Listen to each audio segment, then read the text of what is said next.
ल अहिले हामी चाहिँ अहिले यो आरुघाट गाउँपालिका वार्ड नम्बर 10 डाँडा गाउँ यो फुलपाती भन्ज्याङमा यो नेवार गाउँ कार्की गाउँ सिद्धदेवी जुन मैले बाढीको कुरा गरेको थिएँ, बाढी पहिरो घुसे चाहिँ अहिले अविरल वर्षा निरन्तर यो करिब यो 2 घण्टादेखिको यो वर्षामा चाहिँ यस्तो छ अवस्था। अहिले यस्तो बनाएको छ तपाईँको यो असार मासमा खेती गर्ने यो खेतीयोग्य जमिन पुरै तहस नहस। अब स्थानीयहरूको पुरै ज्यान जोखिममा पारेर चाहिँ उहाँहरू चाहिँ अहिले यो बाढी पन्साउने काममा लागिरहनु भएको छ। अब यो ओडाको मातहत गरेर चाहिँ सम्भवै नहुने खालको चाहिँ यो बाढी नियन्त्रण गर्न ओडाको बजेटले पनि सम्भव नहुने खालको हामीले गाउँपालिकासँग कुरा गरिसकेका छौँ र अब छिटै नै गाउँपालिकाका उपाध्यक्षज्यू पद्मा नेपालीसँग पनि कुरा भइसकेको छ र उहाँले चाहिँ तत्काल चाहिँ यसलाई नियन्त्रण गर्नु गाउँपालिकाले त्यसको लागि के कस्तो सहयोग गर्नुपर्छ तत्पर छ भनेर भन्नुभएको छ।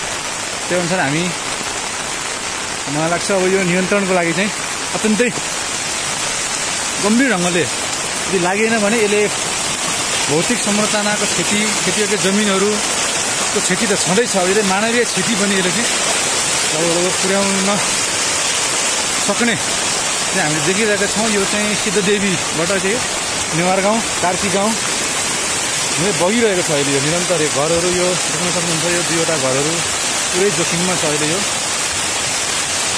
हामी चाहिँ निरन्तर यसको रोकथाम कसरी गर्न सकिन्छ भनेर हामी चाहिँ निरन्तर अहिले चाहिँ यो मोटर बाटोको अवस्था पनि हो। यो मोटर बाटो अवस्था यस्तो छ, मान्छे लगभग यो कमजोर सानोतिनो मान्छे चाहिँ बगाएर यसले चाहिँ एकजना मात्रै छ। अब यो हिँड्न सक्ने अवस्था पनि छैन यहाँनिर। त्यो छ अवस्था। नियन्त्रणको लागि यो चुनौती पनि बनेको छ। यो सिद्धदेवी महावीर प्राङ्गण त्यत्तिकै जोखिममा छ, उच्च जोखिममा छ। जसरी सिद्धदेवी जोखिममा छ त्यसै गरी नेवार गाउँ कार्की गाउँ लगभग 18-20 बस्ती चाहिँ पूर्ण जोखिममा छ। यो बस्तीहरू चाहिँ पूर्ण जोखिममा छ। यो मोटर बाटो हो। यो मोटर बाटोको अवस्था यस्तो छ, हामी देखिरहन सक्छौँ यहाँनिर। यो विद्यालय जाने बाटो हो। यो विद्यालय जाने बाटोको अवस्था यस्तो छ। ल यहाँ हिँड्न सक्ने अवस्थै छैन यहाँनिर अहिले। हेर्नुहोस् यो चाहिँ प्राकृतिक प्रकोप यो सबै मिलेर भैरवतापूर्वक सामना गर्नुको विकल्पै छैन। हेर्नुहोस् यो यस्तो चुनौती छ। यो हिजो निर्वाचित भएमा धेरै कुराहरूको चाहिँ हामीले प्रतिबद्धता जनायौँ। त्यो चुनौतीको चाङ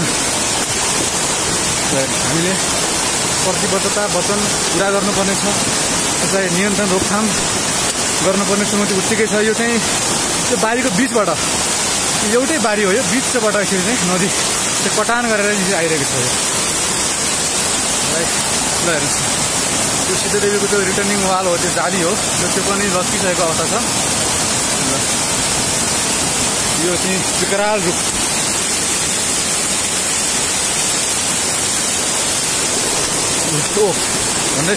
भन्दै लगेन। हेर्नुहोस् यो खोलाले यस्तो स्थितिमा दिउँसै चाहिँ अहिले यो रातिको अविरल वर्षामा यदि यस्तो यो भीषण बाढी आएर भौतिक क्षति मानवीय क्षति हुन सक्ने सम्भावना अत्यधिक छ। यो नियन्त्रण कसरी गर्ने? ढुङ्गा अहिले उत्तिकै ढुङ्गा पटाएर ल्याइरहेको छ। हेरेर चाहिँ ढुङ्गाहरू बालुवा ढुङ्गाहरू चाहिँ उत्तिकै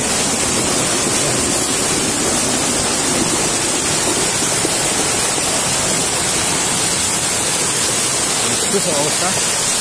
पुरै कटान गरेर यो चाहिँ तटबन्ध गरेर लगाएर यसलाई चाहिँ रोकथाम गर्ने प्रयास गरिएको थियो। पुरै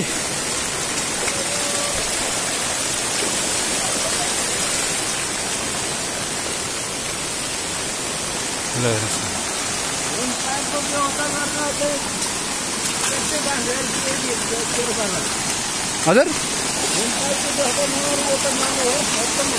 यो त पुरै हेर्नु न यस्तो यो पुरै बाढी यो त्यो त बुढी गण्डकी जस्तो भयो नि यो त रहेको चाहिँ नियन्त्रण गर्ने कसरी यत्रो चाहिँ हामी अहिले 2 घण्टादेखि निरन्तर यसलाई चाहिँ प्रयासमा छौँ रोकथामको लागि तैपनि यो चाहिँ अब कसरी गर्ने यो बारीमा खेतमा घरमा आँगनमा चाहिँ त्यो पसिरहेको अवस्था छ यो अब यो हेर्नुहोस् सम्बन्धित निकायको तत्काल ध्यान गएन भने चाहिँ यसलाई चाहिँ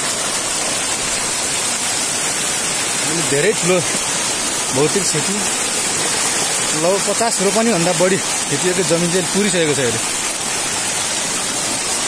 खेती गर्न नमिल्ने अवस्थामा चाहिँ अहिले चाहिँ जमिनहरू छ पुरै बगरमा परिणत भएको छ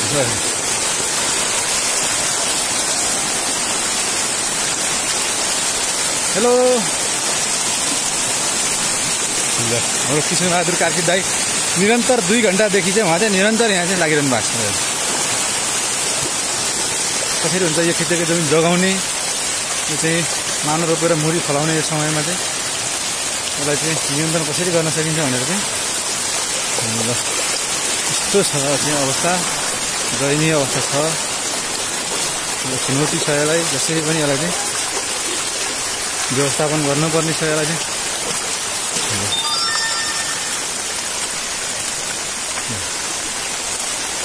घरहरू पूर्ण रूपमा जोखिममा छ घरहरू कटान गरेर यो घरको वालहरू हेर्नुहोस् त यो तराईको यो सप्तकोशीको बाढीभन्दा कम देखिन्छ र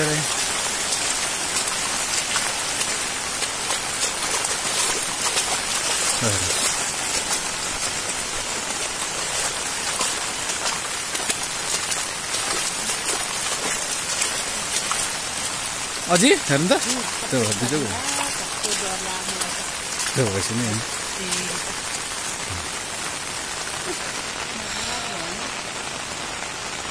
यहाँ पनि त्यो घर छ